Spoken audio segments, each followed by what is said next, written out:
Iran की संसद के स्पीकर मोहम्मद बागेर गालिबाफ के नेतृत्व में एक उच्च स्तरीय प्रतिनिधिमंडल पाकिस्तान की राजधानी इस्लामाबाद पहुंचा है। ईरान और यूएस के बीच होने वाली इस बातचीत को इस्लामाबाद वार्ता नाम दिया गया है। यह दौरा ऐसे समय पर हो रहा है जब अमेरिका के साथ जंग को खत्म को लेकर वार्ताओं की तैयारी चल रही है। इस बीच सोशल मीडिया पर एक ऐसी तस्वीर सामने आई है जिसे देखकर यकीनन आप भी भावुक हो जाएंगे।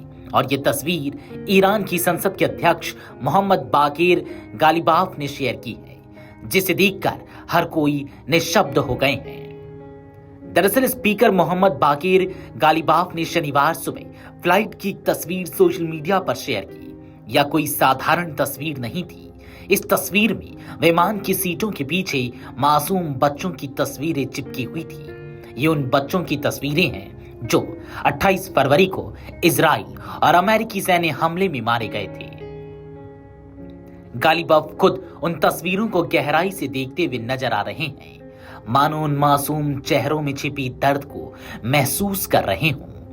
हवाई जहाज की सीटों पर लगी तस्वीरें सिर्फ एक फोटो नहीं, बल्कि युद्ध की क्रूर सच्चाई का आईना है। विमान के अंदर का वह दृश्य बेहद भावुक कर देने वाला था। स्पीकर गालिबाफ चुपचाप खड़े थे। उनकी नजरें सीटों के पीछे लगी छोटी छोटी तस्वीरों पर टिक गई थी। विमान में लगी हर तस्वीर उन बच्चों की थी जो अमेरिकी और इजरायली हमलों में मारे गए थे। हर सीट पर एक स्कूली बैग और छोटे छोटे जूते रखे थे। ऐसा लग रहा था जैसे वे बच्चे अब आकर अपनी सीट पर बैठ जाएंगे, लेकिन हकीकत इससे कहीं ज्यादा दर्दनाक थी।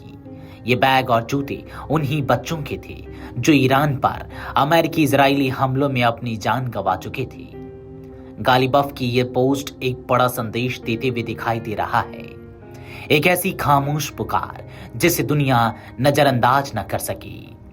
ईरान ने यह सब जानबूझकर किया ताकि दुनिया को इस बात की याद दिलाई जा सके कि अमेरिकी इजरायली हमलों में कितने निर्दोष जिंदगियां खत्म हुई हैं। तस्वीर में विमान की सीटों पर लोग नहीं बल्कि बच्चों के जूते और स्कूल बैग रखे हुए थे।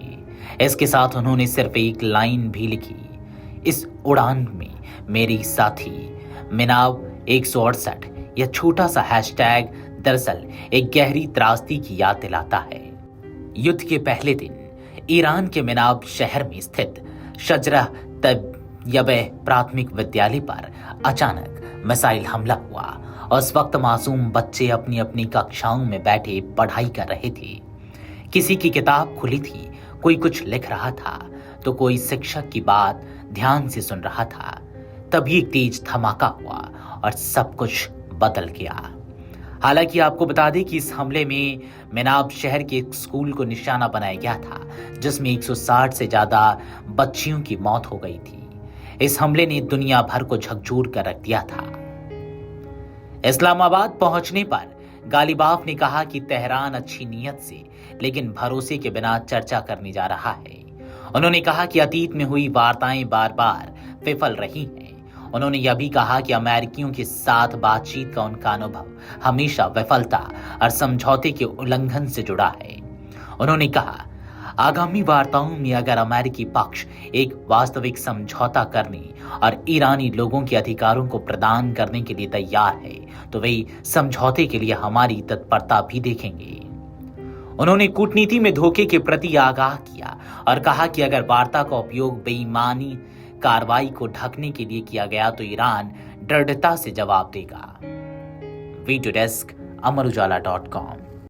अगर आप ये वीडियो YouTube पर देख रहे हैं तो हमारे चैनल को सब्सक्राइब कर बेल आइकन दबाएं और Facebook पर देख रहे हैं तो हमारे पेज को लाइक करें।